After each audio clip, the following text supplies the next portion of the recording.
Hey there folks, tonight, we're diving into the wild world of international arms deals, where billions of dollars change hands, fighter jets crisscross the skies, and corruption rumors swirl like a typhoon. Our destination, the Philippines, a nation with a penchant for karaoke, delicious adobo, and, apparently, really old planes. They're looking to buy some shiny new F-16s from the good old U.S. of A. Sounds simple, right? Well, buckle up, because this deal is about as straightforward as a Filipino jeepney ride during rush hour. We're talking about a deal that's got everything: geopolitical intrigue, eye-watering price tags, and enough whispers of shady dealings to make your head spin.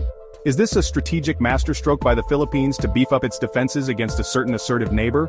Or is it just another case of taxpayer money taking a nosedive into the pockets of corrupt officials?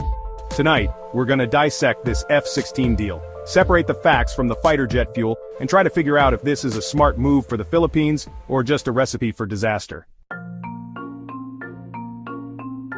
Now, you might be wondering why the Philippines is so gung-ho about getting new fighter jets in the first place. Well, imagine you're trying to defend your turf with a rusty butter knife while the neighborhood bully is flexing his brand new samurai sword. Not exactly a fair fight, is it? That's basically the situation the Philippine Air Force is facing. They're stuck with a motley crew of aircraft, some of which are older than your grandpa's vinyl collection. We're talking about Vietnam War-era relics held together by duct tape and prayers. These planes are about as effective at deterring modern threats as a wet paper bag. Meanwhile, China, with its ever-expanding military and fondness for building artificial islands in disputed waters, is starting to look like that neighborhood bully. And they're packing some serious heat, including those fancy J-20 stealth fighters. The Philippines, understandably, wants to level the playing field, or at least be able to scramble a jet that doesn't stall mid-air. So, the Philippines wants new jets. Fair enough, but why the F-16? It's not exactly the newest kid on the block. It's like opting for a used Ford Focus when you could have a Honda Civic or even a sporty little Peugeot. There are other options out there.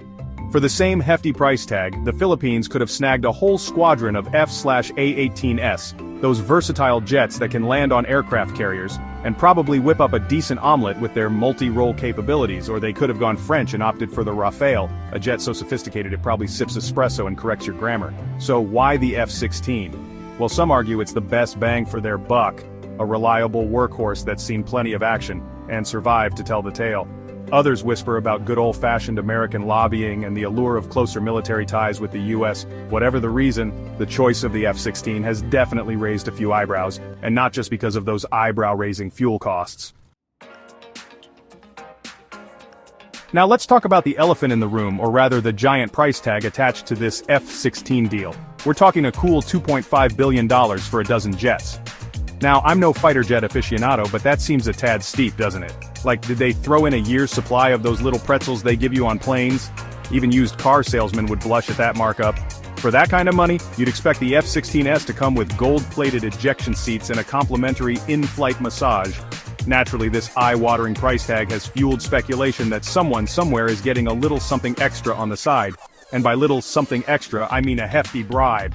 Look, I'm not saying there's definitely corruption involved, but when you see a price tag that inflated, it's hard not to get a little suspicious. It's like going to a restaurant, ordering a bowl of soup, and getting a bill for $10,000. You'd at least want to know what kind of magical broth they're using, wouldn't you?